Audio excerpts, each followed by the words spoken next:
আল্লাহর নবীর একজন সাহাবী নাম তার দাহিয়াতুল কলবি নবীর কাছে আয়েশা ডাক দিয়া কয়, দিনের নবী আমার, আপনি বলেন আমার রব আল্লাহ আমারে মাফ করবেনি। নবী ডাক দিয়া কয়, দাহিয়া তুমি তো নব মুসলিম হয়েছো, নতুন নতুন মুসলিম হয়েছো, আমার আল্লাহ তোমারে কেন মাফ করবে না? যারা মুসলমান হয় আমার আল্লাহ তাদেরকে ক্ষমা করে দেবে, কোনো ভয় নাই, আমার রব তোমাকে মাফ করে দেবে তো দেবে। আল্লাহর নবীর সাহাবী দাহিয়াতুল কলবি চোখের পানি ছাইরা রাসূলকে ডাক দিয়া কয়, ওগো নবী আমার, না না না, আমার আল্লাহ আমারে মাফ করবে না। কেন মাফ করবে না? কয়, আমি বড় একটা ভুল করে ফেলছি, এমন গুনাহ করছি, আমার রব আমারে মাফ করবে না। দাহিয়াতুল কলবিকে নবী আমার ডাক দিয়া কয়, ও দাহিয়াতুল কলবি রে, কি গুনাহ করছো আমারে বলো, কি এমন গুনাহ করছো যে আমার রব আল্লাহ তোমারে মাফ করবে না? নাক দিয়া কয়, ও নবী আমার, তাইলে আপনি আমার ঘটনা শোনেন, আমি কি ভুল করছি, কি গুনাহ করছি আপনি শোনেন। আগের যুগে যদি মেয়ে বাচ্চা হইতো, ওই মেয়ে বাচ্চাগুলাকে তাজা তাজা জমিনে দাফন করে দিত রে বাবা। আইয়ামে জাহিলিয়াতের যুগে তাজা সন্তান মেয়ে কন্যা হইলে তাজা তাজা গাইরা দিত, দাফন করে দিত, মেয়ে সন্তান দুনিয়াতে জীবিত রাখতো না। আয় কথা কোন ঠিক কিনা? দাহিয়াতুল কলবি ডাক দিয়া কয়, নবী আমার, আমি একদিন হিজরত করার জন্য, আমি একদিন সফর করার জন্য, ব্যবসা করার জন্য আমি দূর দেশে চলে যাব। আমার বিবির পেটের ভিতরে বাচ্চা। আমি আমার বিবিকে একদিন ডাক দিয়া বললাম, পানের বিবি রে, তোমার পেটের ভিতরে যেই বাচ্চাটা রয়েছে, আমার বাচ্চা যদি সন্তান পুরুষ সন্তান হয় জীবিত রাখবা, আর যদি মেয়ে সন্তান হয় মেরে ফেলবা। খবরদার বিবি, আমি আয়েশা যেন দেখি না, আমার যদি মেয়ে বাচ্চা হয় আমি যেন দেখি না রে বিবি। এই কথা বিবিকে বলার পর বিবির হাতে কয়েকটা টাকা দিয়া বিবির থেকে বিদায় নিয়া দাহিয়াতুল কলবি রাদিয়াল্লাহু তাআলা আনহু ব্যবসা করার জন্য দূর দেশে চলে গেছে গা। যাওয়ার পর এরকম ভাবে কিছুদিন হয়ে যায়, এদিকে বিবির পেট থেকে সন্তান প্রসব করে, সন্তান জন্মগ্রহণ করে, কিন্তু কেমন সন্তান? মেয়ে সন্তান জন্মগ্রহণ করে। মা তো মা হইয়া মেয়েকে কেমনে নিজের হাতে টিপি দিয়া গলায় মাইরা সন্তানকে মাটিতে পুঁতে রাখবে? না না না, আমার কলিজার টুকরা মেয়ে সন্তানকে আমি মারতে পারবো না। এই কথা চিন্তা কইরা জনম দুঃখিনী মা ওই মেয়েটাকে আর মারে নাই, মেয়েটাকে রেখে দিছে। এদিকে সুন্দর করে মেয়েটা আস্তে আস্তে বড় হয়ে গেছে রে বাবা, 6-7 বছরের বড় হয়ে গেছে। এমন তো অবস্থায় দাহিয়াতুল কলবি রাদিয়াল্লাহু তাআলা আনহু ব্যবসা কইরা ঘরের দরজার সামনে আইসা লক করছে, বিবি রে ঘরের দরজা খুইলা দাও, ঘরের দরজা তাড়াতাড়ি করে খোলো। ঘরের দরজার সামনেই দাহিয়াতুল কলবি রাদিয়াল্লাহু তাআলা আনহু ঘরের দরজার সামনে আসার পর একটা মাসুম বাচ্চা, ফুটফুটে সুন্দর নিষ্পাস বাচ্চা ঘরের দরজা খুলে দিছে। দাহিয়াতুল কলবির মেজাজ বড় গরম, ডাক দিয়া কয়, তুই কে রে, তোর বাড়ি কোথায়? মেয়েটা ভয় পাইয়া মায়ের গলা ধইরা দিয়া মাকে ডাক দিয়া কয়, মা, কে যেন গেটের ভিতরে আইসা আমাকে বকাবকি করতেছে গো মা, চলো চলো চলো চলো চলো। মা গেটের সামনে আইসা দেখে এটা আর কেউ নয়, এটা পানের স্বামী গেটের সামনে আইসা গেছে। ডাক দিয়া কয়, ও বিবি আমার, আমার এই মেয়ে বাচ্চাকে, এই মেয়ে বাচ্চার বাড়ি কই? বিবি স্বামীকে ভয় পাইয়া ডাক দিয়ে কয়, ও পানের স্বামী আমার, এই মেয়েটা পাশের বাড়ির একটা মেয়ে, আমি মেয়েটাকে এখানে নিয়ে আসছিলাম। কেন নিয়ে আসছো? এমনি নিয়ে আসছিলাম। যাও যাও যাও, তাড়াতাড়ি করে মেয়ে বাচ্চাকে তা বাড়ির থেকে বের করে দাও। মা চোখের পানি ছাইরা কান্না করে, ডাক দিয়া কয়, ও বিবি রে, তোর চোখে পানি কেন? তুই কেন কান্না করিস বল? বিবি ডাক দিয়া কয়, পানের স্বামী আমার, আমি আপনাকে মিথ্যা বলছিলাম। কি বলছিলিস বল? এই তোদের বাচ্চা, এই মাসুম বাচ্চাটা বাহিরের কেউ নয়, এই বাচ্চাটা হলো আমার। আপনি ব্যবসা করার জন্য যখন যান, আমার পেটে যেই বাচ্চাটারে রাইখা গেছিলেন সেই বাচ্চাই হলো এই মেয়ে।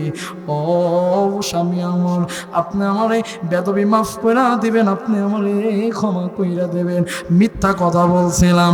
স্বামীর মাথা গরম, ডাক দিয়া কয়, ওই বিবি, তোরে বলছিলাম যদি মেয়ে বাচ্চা হয় জীবিত রাখবি না। তোকে এত বড় সাহস কে দিল? মেয়ে বাচ্চা দুনিয়াতে কেন তুই বাঁচিয়া রাখলি? বল বল বল, কেন তুই জীবিত রাখলি? এদিকে দুধের বাচ্চা, নিঃশ্বাস বাচ্চাটা বাবার কাঁধ ধরে এসে বলে, ও পানের বাবা আমার, তুমি তো আমার কলিজার টুকরা বাবা, তুমি আমাকে বকা দিও না, আমি তোমারে বড় ভালোবাসি। কন্যা সন্তান কিন্তু সন্তানের থেকে বাবাকে বেশি ভালোবাসে রে বাবা। মায়ের তুলনায় কন্যারা বাবাকে কিন্তু বেশি ভালোবাসে। ওই সুন্দর ফুটফুটি কন্যা বাবারে সুন্দর করে ডাকে, বাবার মনটা গলে না। বাবা রাগ কইরা সন্তানের সাথে খারাপ ব্যবহার করে। হঠাৎ কইরা বিবিকে একদিন ডাক দিয়া কয়, বিবি রে, তাড়াতাড়ি কইরা তোর মেয়েকে সাজুগুজু কইরা দে, বিদায় দিয়া দে, আমি তোর মেয়েটাকে নিয়ে চলে যাব, জীবিত রাখবো না, তোর মেয়েকে আমি বাঁচিয়া রাখবো না। তাড়াতাড়ি কইরা তোর মেয়েটাকে তুই সাজুগুজু কইরা দে, আমি তোর মেয়েকে আমি এরকম ভাবে জঙ্গলে নিয়ে যাব, আমি তোর মেয়েকেই বালুর ভিতরে দাফন করে দেব। জনম দুঃখিনী মায়ের চোখে পানি, মা ডাক দিয়া কয়, ওগো পানের স্বামী আমার, আপনার পায়ে ধরি আমার কলিজার টুকরা মেয়েটারে লয়া যায় না, আমি মা জীবিত থাকবো না। সন্তানকে ডাক দিয়া কয়, তুই কি করবি? তোর ব্যাপার। এই মেয়েটাকে আমার ঘরের ভিতরে আর এক সেকেন্ড রাখবো না। এদিকে মা কলিজার টুকরা সন্তানটাকে, মেয়েটাকে সুন্দর করে সাজুগুজু করে দেয়। মেয়েটা মুখে হাসি দিয়া কয়, মা গো, আমরা বুঝি ঘোরার জন্য যাব? চলো চলো চলো চলো, তুমিও চলো। মা ডাক দিয়া কয়, না রে বাবা না, তোর বাবা আমাকে নেবে না, তোরে একা নিয়ে তোর বাবা ঘোরার জন্য যাবে। বাবাকে ডাক দিয়া কয়, পানের বাবা, মাকে ছাড়া আমি ঘুরতে যাব না, আমার মাকে সাথে নিয়ে চলো না আমাদের সাথে। দাহিয়াতুল কলবি সমস্ত ঘটনা নবীর কাছে এরকম ভাবে বর্ণনা দিতেছে, আমিও আপনাদের কাছে সেরকম ভাবে বলতেছি। ভাইরা আমার, ও বন্ধু আমার, দিলের কান দিয়া শুনবেন। দাহিয়াতুল কলবি মেয়েটার হাত ধইরা বাড়ির ঘর থেকে বের হয়ে গেল। এদিকে জনম দুঃখিনী মা চোখের পানি ছাইরা মেয়ের জন্য কান্না করে, মেয়ের জন্য মা মা মা মা বলে কান্না করে, মেয়েও মা মা মা বলে কান্না করে। কেন এমন জায়গায় ঘোরার জন্য বাবা নিয়ে যায়, ওই মাসুম বাচ্চার দুনিয়ার ভিতরে কখনোই ফিরে আসবে না রে বাবা, মায়ের ঘরে আর ফিরে আসবে না। বন্ধু আমার, ও ভাইরা রে আমার, দিলের কান দিয়ে শুনবে। বাচ্চাটার হাত ধইরা বাবা দাহিয়াতুল কলবি সন্তানটাকে মরুভূমির এলাকায় নিয়ে যাচ্ছে। বারবার বাবা বাবা বাবা বাবা বাবা বলে কান্না করে, বাবা কোনো কথা শোনে না। ওগো নবী আমার, আমার আদরের সন্তান, আমার কলিজার টুকরা সন্তানটারে আমি নিয়া মরুভূমি এলাকাতে গেলাম। যাওয়ার পর মরুভূমি এলাকায় ওই বালুর ভিতরে আমার সন্তানকে আমি দাঁড় করে রাখলাম। রাখার পর আমার হাতের কোদালি দিয়ে আমি বালুগুলা উঠাইতে লাগলাম। আমার সন্তান ডাক দিয়া কয়, পানের বাবা, এখানে আপনি কেন ঘর করেন? এখানে আপনি কেন কবর খোঁড়েন? কবরের ভিতরে কি করবেন? সন্তানকে ডাক দিয়া কয়, বেশি কথা বলবা না, চুপ করে থাকো। এদিকে সন্তানটা, মেয়ে বাচ্চাটা ভয় পাইয়া চুপ করে রলেন। বাবা কবর খনন করতেছে। খনন করার পরে সন্তানকে ডাক দিয়া কয়, ও মেয়ে এদিকে আসো। সন্তানটা বাবার কাছে আসার পর ওই পাষাণ বাবা দাহিয়াতুল কলবি রাদিয়াল্লাহু তাআলা আনহু কলিজার টুকরা মেয়েটাকে গর্তের ভিতরে ফেলে দেওয়ার পর, ওগো নবী আমার, আমি আমার সন্তানটাকে গর্তে যখন আমি ফেলে দিলাম, আমার কলিজার টুকরা মেয়ে হাউমাউ করে কান্না করে আর বাবা বাবা বাবা বইলা আমাকে ডাকতে লাগে। আমি পাষাণ বাবার হৃদয় গলে না। আমি কি করলাম? আমার কলিজার মেয়েকে আমি গর্তের ভিতরে ফেলে দিলাম। দেওয়ার পর আমার হাতের কোদালি দিয়ে মাটিগুলা আমি দাফন করে দিলাম। আমার মেয়ের উপরে আমি মাটিগুলা ফালাইতে লাগলাম। এমন তো অবস্থায় আমার ওই নিষ্পাপ বাচ্চা, 7 বছরের বাচ্চা আমাকে ডাক দিয়া কয়, ও বাবা, তুমি আমারে সাইরা দাও, জীবিত সাইরা দাও গো পানের বাবা। আমি তোমাকে কথা দিলাম, আজ থেকে আমি তোমাকে বাবা বলে পরিচয় দেব না। আজ থেকে আমি তোমার বাড়িতে আর আশ্রয় নেব না।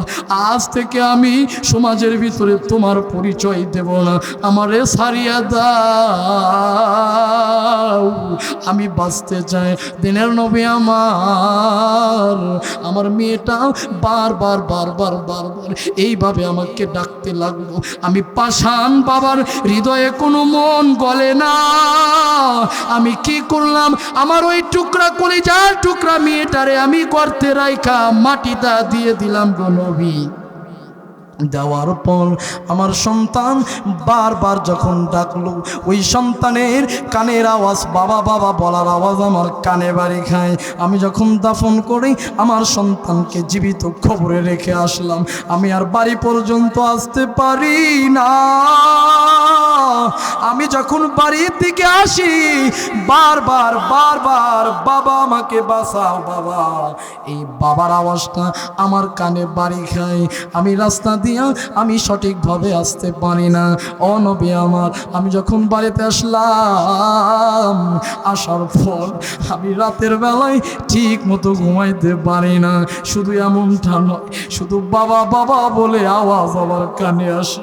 আমি রাতের বেলায় ঘুমাইতে পারি না। শুধু বাবা বাবা বাবা বাবা ডাকের আওয়াজ আমার কানের ভিতরে লাগে নবী আমার।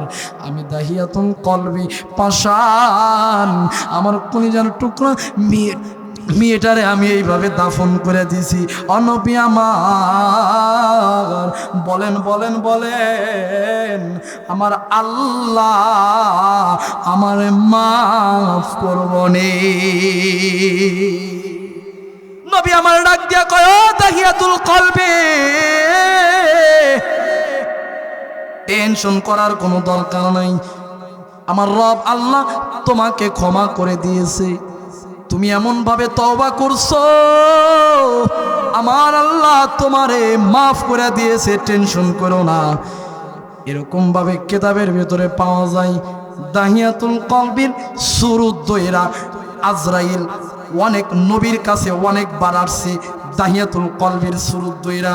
এই জন্য ভাইরা আমার, যত বড়ই গুনাহ হয়ে যাক না কেন, যত বড়ই গুনাহ করেন না কেন, ওই রবের কাছে যদি তওবা করার মতন তওবা করে, দিবেন, আমার আল্লাহ আপনারে মাফ করে দেবে। আমার কেমন আল্লাহ, দয়ার আল্লাহ, কেমন রহমানুর রহিম। ওই রবের কাছে যদি আপনি একবার ক্ষমা চান, যদি মাফ করে দেয়, আবার যদি গুনাহ কইরা ওই রবের কাছে যদি আপনি তওবা করেন, আমার আল্লাহ রাগ করে না, গোসাও করে না। মুসলমান জোরে আওয়াজ দিয়ে বলেন ঠিক কিনা? এই মুসলমানের মতন আওয়াজ দিয়ে বলেন ঠিক কিনা? যদি দুনিয়ার সিস্টেম আপনাদেরকে বলি, কোন মানুষের কাছে যদি আপনি একবার ভুল করে যদি তওবা করেন বা মাপ চান, সে আপনাকে ক্ষমা করে দেয়। দুইবার ভুল করলে মাপ চাইলে ক্ষমা করে দেয়। তিনবার ভুল করলে মাপ চাইলে ক্ষমা করে দেয় খুবই কষ্টে। চারবার যদি দুনিয়ার কোনো মানুষের কাছে ভুল করে তার কাছে যদি ক্ষমা চান, খোদার কসম দিয়ে বলতে পারি ওই ব্যক্তি আপনাকে মাফ তো করবে না, উল্টা আপনাকে জুতা পেটা করবে। এই মুসলমান জোরে আওয়াজ দিয়ে বলেন ঠিক কিনা? কিন্তু ওই রবের কাছে যদি আপনি বারবার যদি তওবার নিয়তে তওবা করেন, রব যদি মাফ করে দেয়, আবারও যদি ভুল করেন, আবারও যদি তওবা করেন, আমার রব আল্লাহ কখনোই রাগ গোসা করে না। জোরে আওয়াজ দেখুন ঠিক কিনা? আল্লাহর কাছে যদি বান্দা যদি না যায়, কম যায়, আল্লাহ বেশি রাগ করে। কিরে আমার বান্দা আমার কাছে কেন আসে না? আমি তওবা, আমার রব, আমি আল্লাহ আমার বান্দাকে মাফ করে দেওয়ার জন্য সর্বদাই প্রস্তুত। কেন আমার বান্দারা আমার রবের নিকটে আসে না? জোরে জোরে বলেন আল্লাহু আকবার। এই বলেন, দুনিয়ার কোন বাদশা আপনাকে বারবার ডাকবে যে আসো আমার দিকে? কোন নেতা আপনাকে ডাকবে আসো? কিন্তু দুনিয়ার বাদশা, তামাম পৃথিবীর বাদশা, কুল কায়নাতের মালিক যে আল্লাহ পাক বারবার আপনাদেরকে ডাকে। আর বান্দারা যদি ওই রবের কাছে যদি মাফ না চায়, রব রাগ করে। আল্লাহ প্রথম আসমানে এসে বারবার ডাকতে থাকে, কোন বান্দা আছো? আসো আমার দিকে, যাও আমার কাছে। রব, আমি রব ক্ষমা করে দেওয়ার জন্য প্রস্তুত। জোরে জোরে আল্লাহু আকবার জোরে বলেন। সেই রবকে আজও আপনারা চিনলাম না। কবে চিনবো? এক পাও কবরে চলে গেছে, মৃত্যুর পরে সেই রবকে চিনলে কোনো কাজ হবে? মুসলমান জোরে আওয়াজ দিয়ে বলেন। নাকি হায়াতে জিন্দেগি থাকার পর ওই রবকে চিনতে হবে? এই জন্য ভাইরা আমার, তওবা করতে হবে সেই রবের কাছে। গুনাহ তো জীবনভর অনেক করলাম, 70-60 বছর হয়ে গেল, নাফরমান কম করলাম না, মানুষের বিরোধিতা কম করলাম না, ওই আল্লাহর সাথে নাফরমানি কম করলাম না, মুহাম্মদুর রাসূলুল্লাহকে কম গালি দিলাম না, ওলামায়ে কেরামকে কম গালি দিলাম না, ওলামায়ে কেরামকে কম ব্যঙ্গ করলাম না, নবীর ওয়ারিসদেরকে কম গাল পারলাম না, নবীর ওলামায়ে কেরামদেরকে কম কষ্ট দিলাম না। এই মাপ চায়া দুনিয়ার থেকে বিদায় হতে হবে। ওলামায়ে কেরাম আল্লাহ আল্লাহর রাসূলের সাথে শত্রুতা করে, তাদের গালি দিয়ে যদি মৃত্যুবরণ করেন, জান্নাতে পৌঁছতে পারবেন না। মুসলমান জোরে আওয়াজ দিয়ে বলেন ঠিক কিনা? এই জন্য আমাদের মাপ চাইতে হবে রবের কাছে, মাপ চাওয়ার মতন চাইতে হবে, তওবায়ে নসুহা করতে হবে, রবের কাছে মাপ চায় মৃত্যুবরণ করতে হবে। আল্লাহ পাক আমাদের এই বয়ানগুলোর উপরে আমল করার তৌফিক দান করুক, আমিন।